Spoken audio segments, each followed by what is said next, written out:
When we start to talk about saltwater fishing, it's very important for us to discuss some of the safety tips that need to be involved when you go out there. Not only do we have sharks, stingrays, poisonous fish, and all kinds of stuff that can kill you out there, we also have conditions that can be very unpredictable. It's important that you take a look at these conditions and know what water you're fishing and what potential dangers could be there prior to going out so that you have a safe and positive experience on the water. If you're fishing from a boat, there are certain safety items that you have to have, including life jackets, sounding devices, first aid kits, fire extinguisher, and if you really want to dig into it, an EPIRB is something that almost every boat should have. One of the other things that can help you when you're out there is the proper information. When I talk about that, I'm discussing condition-based information. There's an app called Windfinder that I use on a daily basis. This app is not only going to tell me where the winds are coming from, but it also gives me wave heights of different buoys that are in the area. So I know when I go inshore fishing versus nearshore fishing or fishing the beach, for example, for snook, what kind of waves I'm going to be up against can kind of give me a telltale on what conditions I'm looking at. Another great app to always have is tides. Knowing the tide in your area is going to be crucial not only to your safety but your success. If we go put the boat in and it's a negative low tide, which means it's below the water level that we indicated on your graph, that poses an imminent danger to you and your day.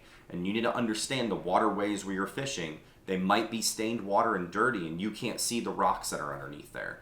It's important to understand where that tide level is at, depending on what routes you take while you're fishing, while you're out there on your boat driving around, what's safe and what isn't safe. Not only that, but there's a lot of marine weather that can pop up in the summertime and really surprise some people. About 3 years ago, I was fishing offshore, approximately 40 miles out with a group of my friends. We moved back into 20 miles near the end of the day. We were out there catching loads of wonderful fish, yellowtail snapper, hogfish, mangrove snapper, all the stuff that you want for the table. Next thing we know, we look up and there's a massive shelf cloud coming at us from land. So with 20 miles between us and land, and that cloud just started coming right at us. We didn't panic. I had everybody in my boat kind of pack things up, and we started heading back in. The Coast Guard came over the radio, told us we were about to experience 10-foot seas and 50-mile-an-hour winds. Obviously, at that point, there was definitely some things going through my head about what was the safest course of action to take. Lightning started striking all around the boat while I was driving. I managed to try to go south to get around the storm because I saw an opening in my radar that I had on the boat. At that point, that cloud closed in on us, and I had to go back north to get back to where we were. The weather events that happen that are unpredictable can cost your life and the lives of the people on your vessel. Luckily for us, that day, I was able to keep the bow of my boat into the waves. We were going up 10-foot seas and dropping straight down on the boat.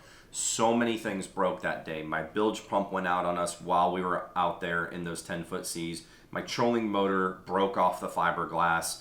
Anything that could happen happened. I ended up having to go in the bilge in the middle of 10-foot seas and hot wire the bilge pump so it just ran and got all the water out of the bilge because it was a dangerous situation.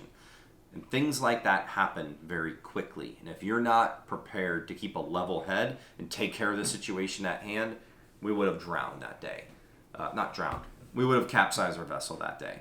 But we didn't. Luckily, calm heads prevail. We got the bilge pump back working. We kept the boat into the sea, and eventually the storm passed. We were able to make it back to land. Not without a really shaky hand, though. But there's things like that pop up, and if you don't understand the weather patterns of the area that you're in, that could be a dangerous situation. So it's important to kind of study the weather, what it's doing, where the storms are coming from, because just because in the Midwest, if you live up in Ohio or Indiana, all those storms come west to east, that doesn't happen here in Florida. It doesn't happen all the time there in Texas. It doesn't happen anywhere. Storms can pop up along the coastline. In this tropical environment, storms can blow up on top of you and you wouldn't even know it.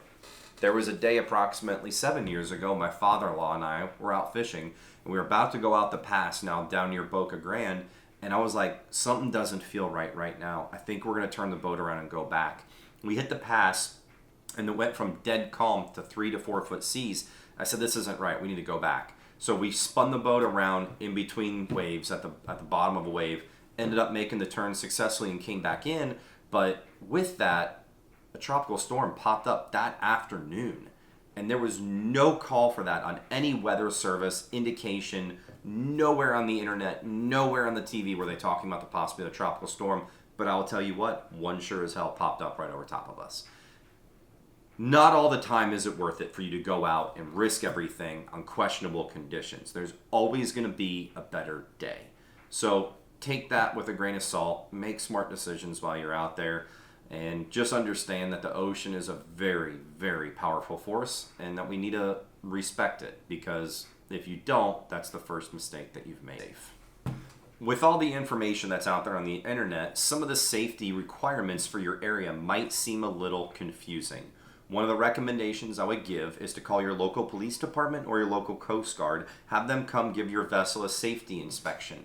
This will give you the tools that you need to know what safety items are not only required, but are recommended on your vessel if you go out fishing. Nothing quite ruins a day by getting safety checked by a police officer or Coast Guard for no reason at all when you could have already been safety checked on your own. Most of the officers and Coast Guard personnel are more than happy to give a safety check on any vessel when called. What this does is just make sure that you are where you need to be. Also, a lot of locales will give you a sticker that says vessel has been safety checked on it. If you slap that sticker on the side of your vessel, you are less likely to get pulled over by the cops for a safety inspection that could lead them to finding any other faults you have with your vessel. One of the things I previously mentioned would be poisonous or dangerous fish. There's a lot of times people don't know that even saltwater catfish are poisonous. Well, guess what? They are. Oh, I'm used to handling freshwater catfish. Yeah, I know they have barbs. And then next thing you know, the barb goes into him. He's like, oh, it didn't hurt that bad. And then the guy's sitting there bleeding out, crying like crazy because of how bad it hurts. Everything in saltwater can hurt you one way or another. It's important to learn how to handle these fish so that you remain safe and it doesn't end your trip with a few years back, I was fishing with a group of guys. We pulled up a fish. I looked at it and I go, what the hell is that thing? That thing's ugly. And I just grabbed my pliers, twisted the hook, and popped them off. A couple minutes later, I look down and my hand is just pouring out blood. And I'm like, oh my God, what just happened? What did I hit my hand on? And I realized it was a scorpion fish at that point. And I go, oh no, this isn't good. Within minutes, my hand had fully swollen, 2 times the size of it. I started getting a little lightheaded and knew it was time to head back to shore. We rushed back to the dock. I got my hand in some warm water. Warm water is commonly the best choice that you can give for any marine stings. It will lessen the pain and begin to neutralize the toxins that are in your body. Made a trip to the ER. The doctor said, how long ago this happened? And I told the doctor, I said, it was about 3 hours ago. She goes, oh, you'll live. I'm like, I'll live? She said, yeah, if you have an allergic reaction to the toxin, most people die within the first hour. I go, oh, great. I said, do you have any anti-venom to make this pain go away? And she goes, no, we're just going to give you a tetanus shot and send you home with antibiotics. I was like, oh, great. This was a completely worthless visit to the ER. So if you don't want your day to end like mine did, kind of study some of these poisonous fish that are out there so that when you see one, you can keep your hands away from it and avoid these costly injuries. Some of the fish you may want to look out for are things that we call razor bellies or leather jackets. It looks like a long, skinny bait fish with a yellow tail. It's got 2 little points on it that can really ruin your day. If any of those points kind of rub your hand or poke you in any part of your body, it feels like you're on fire for about 30 minutes. Once again, warm water helps. Some of the other fish are obviously the catfish you want to watch out for, scorpion fish, and then other than that, obviously there's stingrays and sharks. Keeping your hands away from those things is usually the best course of action.